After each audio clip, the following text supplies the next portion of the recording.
Halo, hai.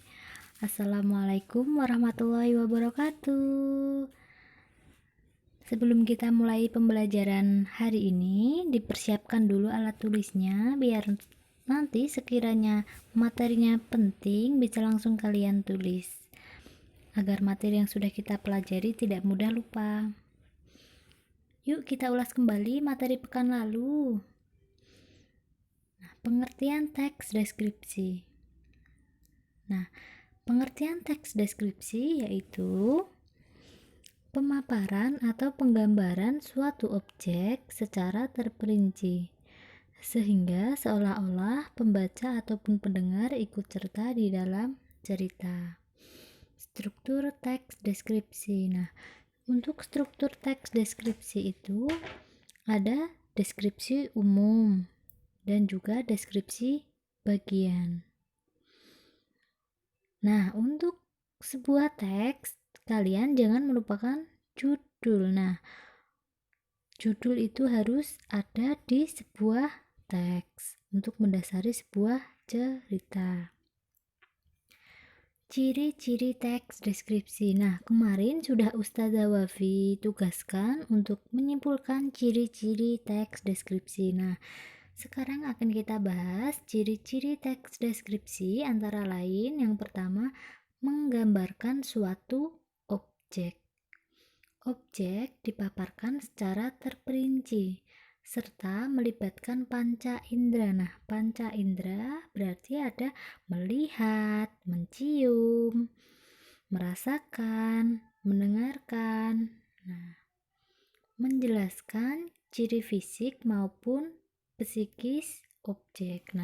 Untuk ciri fisik berarti nanti seperti bentuk, ukuran, warna dari sebuah objek yang digambarkan. Untuk ciri psikis objek biasanya itu yang digambarkan nanti mengenai sebuah keadaan suatu objek. Yang terakhir, disertai opini atau pendapat penulis agar membuat pembaca lebih terbawa apa yang digambarkan penulis di dalam cerita. Untuk materi selanjutnya yang akan kita bahas masih seputar tentang teks deskripsi. Jenis teks deskripsi. Jenis teks deskripsi yang pertama ada teks deskripsi subjektif. Apa itu? Memaparkan suatu objek sesuai dengan kesan atau pengalaman dari penulis. Yang kedua, teks deskripsi spasial. Apa ya? Apa-apa. Objek yang digambarkan hanya berupa tempat, benda, ruang, dan lain sebagainya. Yang ketiga ada teks deskripsi objektif. Apa ya? Suatu objek digambarkan apa adanya menurut keadaan objek yang sebenarnya, tanpa ada pembahasan opini ataupun pendapat dari penulis. Biasanya teks deskripsi jenis objektif ini terdapat di dalam sebuah karya ilmiah. Teks deskripsi ini itu tidak dapat berdiri sendiri, biasanya terdapat di dalam teks lain. Selanjutnya, pola pengembangan paragraf deskripsi. Menurut Kurniasari di dalam bukunya di halaman 142 yang diterbitkan tahun 2014 mengungkapkan bahwa pola pengembangan paragraf deskripsi terbagi menjadi dua, yakni yang pertama pola subjektif. Pola subjektif itu apa ya? Pola yang digunakan dalam penggambaran objek yang dimaksud digambarkan dengan disertai opini penulis. Di sini Ustazah contohkan Suasana tempat ini terlihat mencekam dengan lantai berdebu, sampah daun yang berserakan, bahkan sarang laba-laba terdapat hampir di setiap sudut. Selanjutnya yang kedua, pola objektif. Pola objektif berarti suatu objek digambarkan apa adanya menurut keadaan sebenarnya tanpa ditambahi opini ataupun pendapat dari si penulis. Nah, selanjutnya yang akan kita bahas itu mengenai kaidah kebahasaan teks deskripsi. Nah, sambil kalian buka di modulnya mengenai kaidah kebahasaan teks deskripsi. Nah, di sana sudah ada, nanti dilengkapi dengan yang saya sampaikan di sini, oke? Nah, yang pertama ada penggunaan kalimat perincian yang dikonkretkan. Nah, yang dikonkretkan itu berarti harus detail. Contohnya, seumpama ibu itu orangnya sangat baik. Nah, baik itu kan banyak. Nah, nanti kalimat berikutnya berarti ada seorang yang dermawan, terus sabar, penyayang, dan lain sebagainya. Nah, maksudnya itu detail. Baiknya itu seperti apa nanti dijelaskan ulas di paragraf deskripsi. Yang kedua, penggunaan panca indera. Nah, panca indera berarti ada melihat, mencium, merasakan, mendengarkan. Nah, biar seolah-olah si pembaca itu ikut merasakan dengan panca inderanya. Yang ketiga, penggunaan sinonim. Penggunaan sinonim di sini itu bertujuan agar cerita tidak monoton, bahasanya tidak membosankan begini aja deh gitu ya.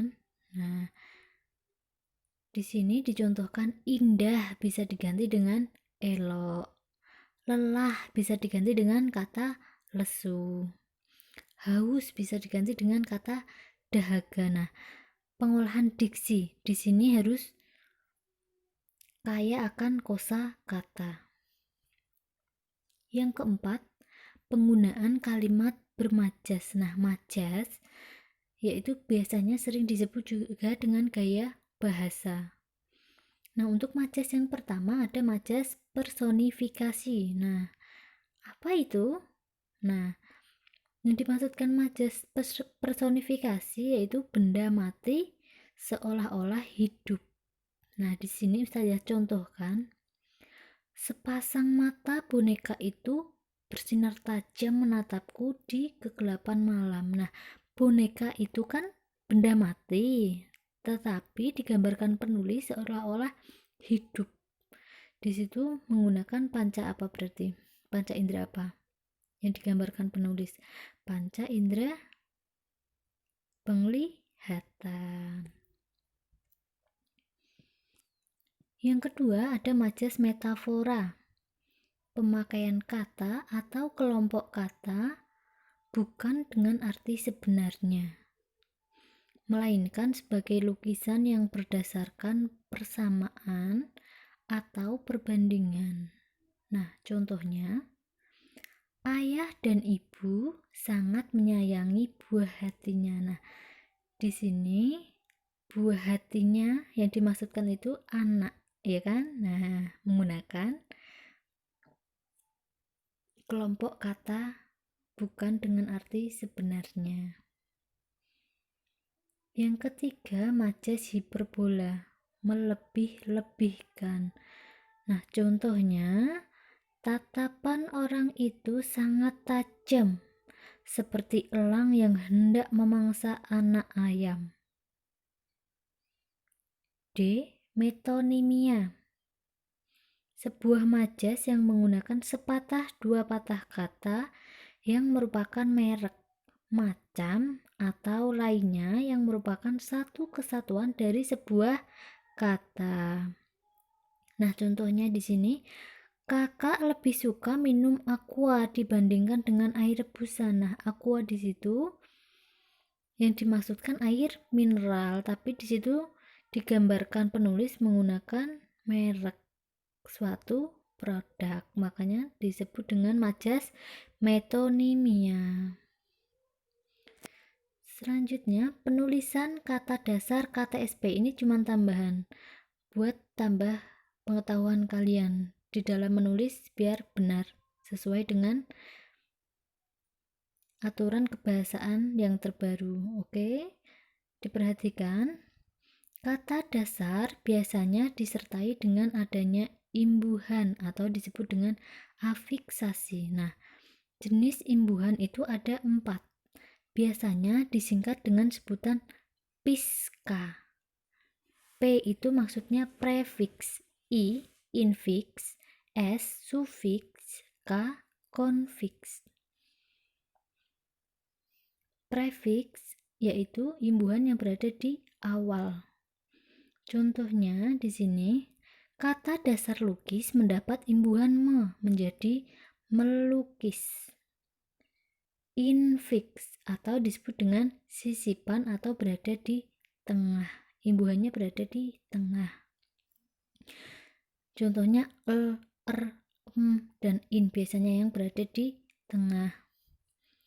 Di sini contohnya, kata dasar merah mendapat imbuhan menjadi memerah. Jajah mendapat imbuhan menjadi jelajah.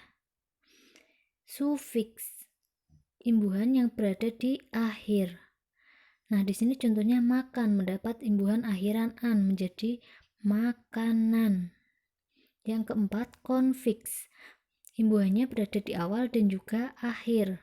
Contohnya di sini kata dasar pakai mendapat imbuhan ber dan juga menjadi berpakaian. Nih, ada catatan penting. Jika imbuhan kata berikutnya itu kata dasarnya itu kata dasar yang huruf awalnya KTSP diikuti huruf kedua konsonan. Huruf konsonan itu berarti selain A, I, U, E, O itu termasuk huruf konsonan. Kalau huruf A, I, U, E, O itu huruf vokal. Huruf konsonan itu berarti kayak B, C, D, dan lain sebagainya. Pokoknya selain A, I, U, E, O. Berarti penulisannya tidak hilang. Huruf KTSP-nya itu tidak hilang atau tidak luluh. Di sini contohnya, imbuhannya di situ meen. Kata dasarnya produksi. Nah, produksi huruf pertamanya itu huruf P. Nah, berarti ditulisnya itu memproduksi. Huruf P-nya tidak luluh atau tidak hilang, tidak menjadi memproduksi, tetap memproduksi. Oke. Nah, ini juga materi tambahan karena kemarin setelah Ustazah ulas di akhir pembelajaran mengenai penulisan judul masih banyak yang belum paham. Nah, terutama di kata ulang. Nah, kata ulang yaitu ada 3. Ada kata ulang utuh, kata ulang berubah bunyi, dan juga kata ulang berimbuhan. Untuk kata ulang utuh, di situ saya contohkan mata-mata. Kata yang pertama sama kata yang kedua itu sama, makanya disebut dengan kata ulang utuh. Yang kedua, kata ulang berubah bunyi. Contohnya ada kocar kacir, sayur mayur, nah berubah bunyi. Kata ulang perimbuhan, contohnya perlahan-lahan, bermain-main, makan makanan, dan lain sebagainya. Nah, di sini dalam penulisan judul kata ulang utuh, huruf awalnya kapital baik kata pertama maupun kata kedua. Sedangkan kata ulang perimbuhan dan berubah bunyi, huruf kapitalnya hanya berada di huruf pertama. Huruf keduanya ditulis kecil. Contohnya di sini dilihat, seorang mata-mata terpercaya. Mata-mata termasuk kata ulang utuh, makanya ditulis kapital semua. Huruf pertama dan kata kedua, M dan M ditulis kapital semua. Yang kedua, manfaat sayur mayur untuk kesehatan. Sayur mayur termasuk kata ulang berubah bunyi, maka kata yang pertama S itu kapital dan kata yang kedua mayur, M-nya huruf kecil. Nah, di situ Ustazah kenapa untuk U-nya kok kecil? Nah, ayo kenapa? Nah, untuk itu termasuk kata hubung. Nah, kata hubung di dalam penulisan judul juga ditulis dengan huruf kecil, tidak diawali dengan huruf kapital. Nah, kata hubung itu ada untuk, dan, yang, dan lain sebagainya. Bermain-main di dunia maya. Ini contoh yang ketiga. Kata ulang berimbuhan, bermain-main. Maka untuk bermain B-nya kapital dan kata yang kedua main maka M-nya kecil. Di kecil kenapa? Karena termasuk kata depan. Nah, kata depan juga ditulis kecil di dalam penulisan judul. Di, ke, dari. Nah, itu ditulis kecil, bukan ditulis kapital. Oke, sudah paham? Nah, sudah ditulis tadi materi yang sekiranya penting sudah ditambahkan. Nah, dibaca juga modulnya. Nah, nanti untuk tugasnya kalian kerjakan aktivitas 2, kerjakan di buku tulis, oke? Nah, di sini Ustazah ada kata-kata yang wajib kalian ingat. Oke, diperhatikan. Nah, jalan setapak akan menjadi lapang jika ada kemauan dan juga niat sungguh-sungguh. Terima kasih. Wassalamualaikum warahmatullahi wabarakatuh.